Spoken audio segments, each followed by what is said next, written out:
America sent 31 M1 Abrams tanks to Ukraine in September 2023. By June 2025, 27 of them had been destroyed, captured, or abandoned. Not by Russian tanks, by drones costing $400 each. Russia put a captured Abrams on display in Moscow. One was shipped to North Korea.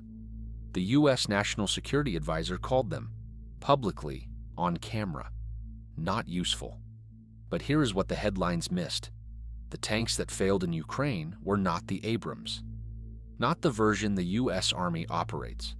Before a single tank crossed the Atlantic, the U.S. government stripped out the armor system that defines the Abrams, a classified composite package built under a special access program codenamed Green Grape, incorporating depleted uranium in a geometric configuration so sensitive that even close allies have never been given access to it. Not Britain, not Germany, not Australia. Ukraine received a tank missing its most critical protection, then sent it into a battlefield saturated with weapons specifically designed to exploit exactly that gap. This is the full combat brief assessment of the M1 Abrams. What it actually is. What was removed before it reached Ukraine? What happened at 73 Easting in 1991 when 9 Abrams destroyed an entire Iraqi brigade without losing a single vehicle? And our verdict on whether the world's greatest tank failed, or whether America made a decision in Washington that determined the outcome before the first tank fired a round.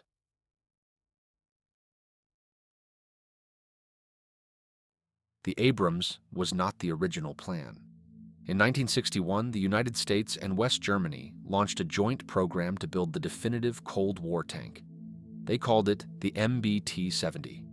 A decade of development and $300 million later, it was so mechanically complex that trained crews could not operate it reliably. Both governments canceled it simultaneously in 1971 and walked away from the entire program.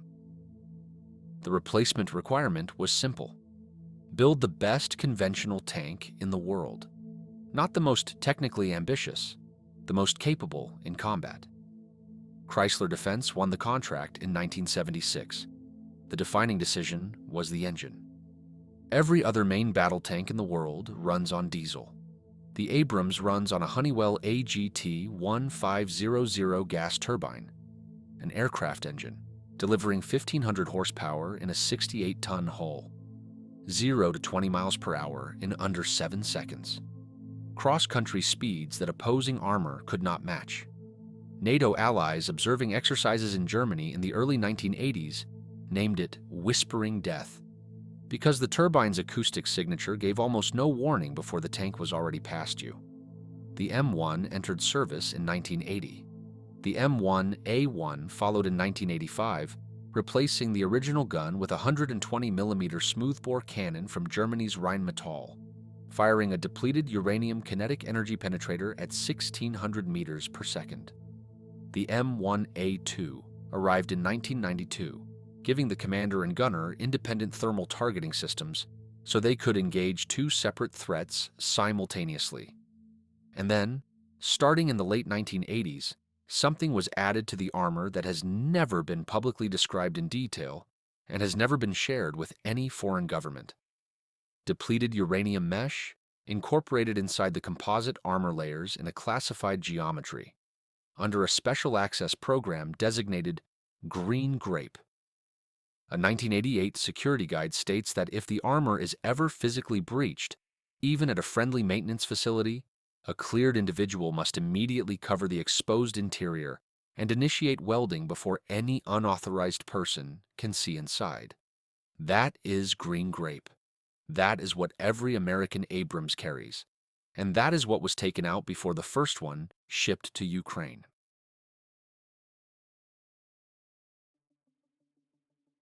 The Abrams was designed to answer 3 questions simultaneously. Who sees the target first? Who fires first? And who survives being hit? On the first question, the ANGAS-1. Commander's independent thermal viewer detects heat signatures through darkness, smoke, and degraded visibility conditions that defeat optical systems. During Desert Storm, U.S. crews were acquiring Iraqi vehicles at ranges beyond 3,000 meters, while Iraqi crews were searching for engine sounds and muzzle flashes. The technology gap was not marginal, it was absolute. On the second question, the M256 smoothbore fires a kinetic energy penetrator at 1,600 meters per second. The fire control computer solves the ballistic problem while the tank is moving at combat speed across broken terrain.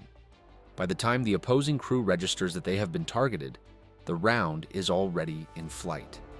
On the third question, the Chobham composite armor incorporating green grape, depleted uranium resists penetration from the anti-tank ammunition used by every peer competitor. During Desert Storm, Iraqi T-72s fired on Abrams at close range. The rounds struck and failed. The Abrams crews continued the engagement. The M1 A2S EPV-3, the current U.S. Army variant, adds trophy active protection, an Israeli-developed radar system that detects incoming anti-tank guided missiles, rockets, and drones, and fires a kinetic interceptor to destroy them before impact. Israel has used Trophy operationally against the exact threat categories that destroyed the Ukrainian Abrams fleet. No Trophy was fitted to the Ukrainian tanks. No green grape armor, no Trophy, no full electronics suite. The tank that entered the Ukrainian front line in February 2024 carried the Abrams engine, its gun, and its weight. Everything that determines whether the crew survives contact had been removed or downgraded before export.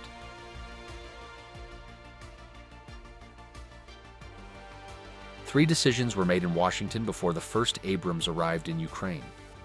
These three decisions explain every subsequent loss. First, the armor was removed. Every Abrams exported to any nation, including the closest U.S. allies, has the depleted uranium armor inserts extracted and replaced with conventional composite before delivery. This policy has no exceptions. The green grape geometry and material specification represent 40 years of classified research. One captured tank with intact inserts gives any adversary the intelligence to reverse engineer and counter the system. So it comes out. The exported M1 A1 had substantially reduced protection against the kinetic penetrators used by Russian tanks. Second, Trophy was not fitted. Trophy is manufactured in Israel by Rafael Advanced Defense Systems. Israel declined to authorize export to Ukraine, citing escalation risk and the possibility of capture and Russian access to the system's technical data. The U.S. Army's M1A2 SEPV-3 has Trophy as standard equipment. The exported M1A1 did not. Third, the fire control electronics were downgraded. The full sensor fusion suite that provides the American Abrams crew with the most comprehensive battlefield awareness of any production tank was removed. Downgraded for export, because the U.S. government does not export that capability either. A Bulgarian defense analyst described the exported configuration as the circumcised Abrams in January 2023, 8 months before the first tank arrived. The characterization was blunt and accurate. The Pentagon made no correction. What Ukraine received moved like an Abrams. It fired like an Abrams. But in the configuration that determines whether a crew survives a direct hit, it was not an Abrams. It was a hull and a gun built around a classified protection system that America decided could not leave its territory, even to a country fighting for its survival with American equipment.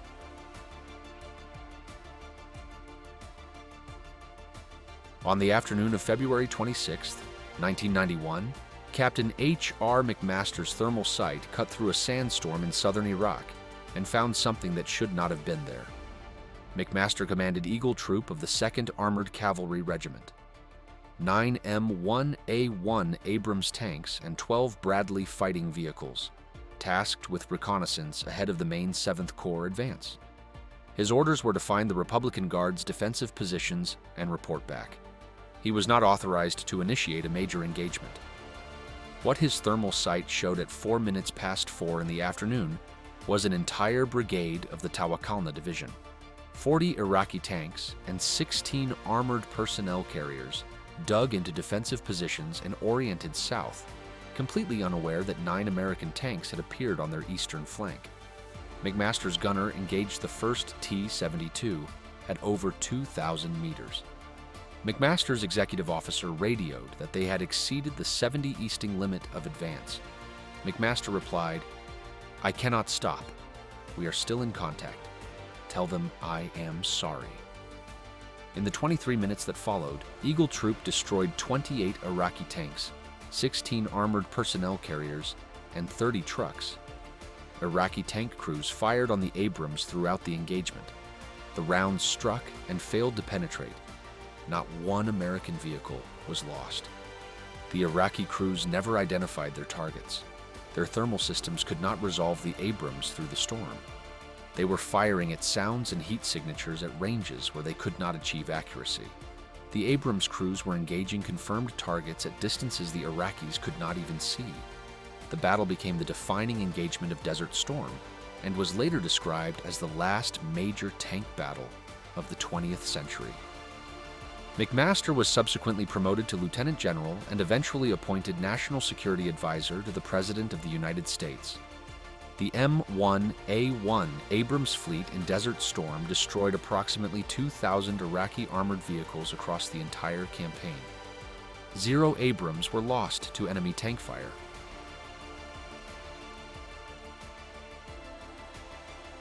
The Thunder Run was not in the original plan. On April 5, 2003, Colonel Dave Perkins of the 3rd Infantry Division ordered Task Force 164 to drive a full armored battalion up Highway 8 through the center of Baghdad. The Iraqis had fortified every overpass along the route. Tanks and armored personnel carriers positioned beneath the concrete. Infantry and fighting positions on the ramps prepared kill zones at each major intersection. They knew the attack was coming. Perkins gave one additional instruction that was not in the original order. Do not stop for anything. Not for strong points, not for disabled vehicles, not for enemy contact. Maintain speed and drive through. Several Abrams were disabled during the assault. RPG strikes on track systems, rear armor penetrations, fires from external fuel storage. The frontal and turret armor held against every direct engagement. Crews in disabled tanks continued to fight from stationary positions until they could no longer. Tanks that remained mobile kept moving. Iraqi Information Minister Mohammed Saeed al-Sahaf broadcast on state television that the American forces had been annihilated and were drowning in their own blood in the streets of Baghdad. U.S. Abrams tanks were parked on the Central Highway 2 miles from the presidential palace. Baghdad fell by April 9th. Iraq revealed limitations Desert Storm had not. The Abrams was designed for open terrain engagement at long range, with combined arms support and air superiority. In urban close quarters, the threat geometry changed. Attacks from above, from the rear, from angles that the frontal armor was not positioned to address. IEDs that armor concentration alone could not defeat. The Army developed the Tank Urban Survival Kit in response. Reactive armor panels, remote weapon stations, rear cameras, cage armor, the Abrams adapted. But the threat continued to evolve faster than doctrine could follow.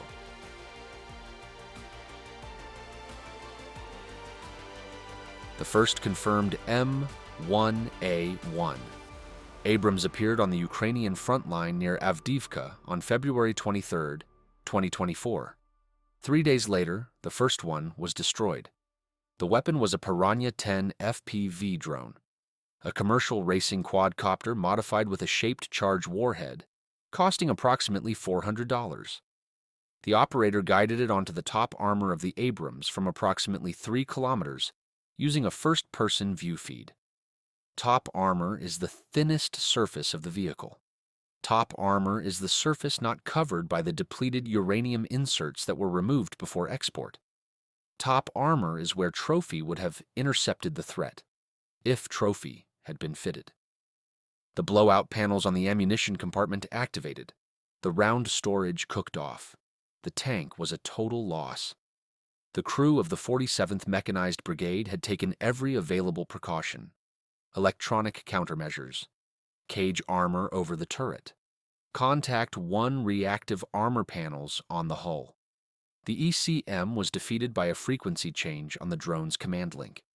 The cage armor did not conform to the Abrams turret geometry and did not provide adequate coverage.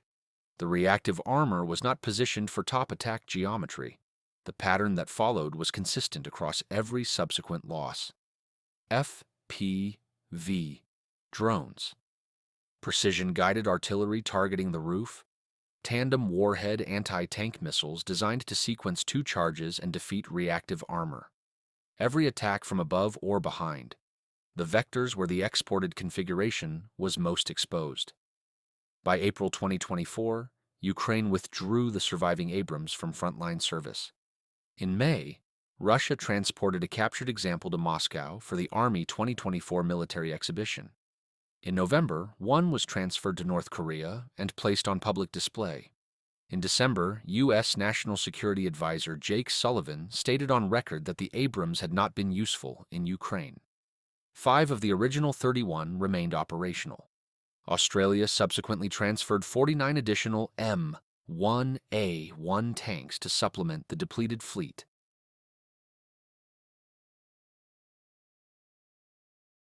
Combat Brief Assessment. M1 Abrams. The conclusion that gained traction after Ukraine, that the tank is obsolete, that armored warfare is over, that a $400 drone ended decades of American armored dominance, is analytically incorrect. And the specific way it is incorrect matters, because the wrong conclusion produces the wrong response, and the wrong response determines the outcome of the next major conflict. What failed in Ukraine was a deliberately downgraded export variant operating without its critical protection systems, deployed into a threat environment that U.S. combined arms doctrine was specifically designed to address, and that Ukrainian forces, without air superiority, without counter-drone coverage, and without the combined arms integration the Abrams requires, could not replicate. The M1A2S EPV3 with green grape armor, with trophy active protection, with its full electronic suite, has never been deployed to Ukraine. That tank has never been tested against the conditions that destroyed the exported fleet. Because that tank has never been sent. Because green grape does not leave American soil. Every tank destroyed in Ukraine, regardless of origin, Russian T-90Ms, German Leopard 2s, British Challenger 2s, was lost under the same conditions. No counter-drone coverage, no combined arms support, degraded logistics, and a threat environment that requires capabilities none of those tanks were provided with. The Abrams is still the most capable production main battle tank in service. But Ukraine has confirmed what serious analysts already understood. A main battle tank operating without comprehensive counter-drone protection, without combined arms doctrine adapted to the current threat environment, and without the logistical infrastructure to sustain it, is a target regardless of its specification. The U.S. Army reached the same conclusion. In January 2026, General Dynamics Land Systems unveiled the M1E3 prototype, a complete redesign of the Abrams incorporating an unmanned turret, hybrid electric drive, integrated drone capabilities, and purpose-built top attack protection. Not a modification, a replacement. The battlefield changed. The Abrams did not fail. America is building its response to what Ukraine actually proved.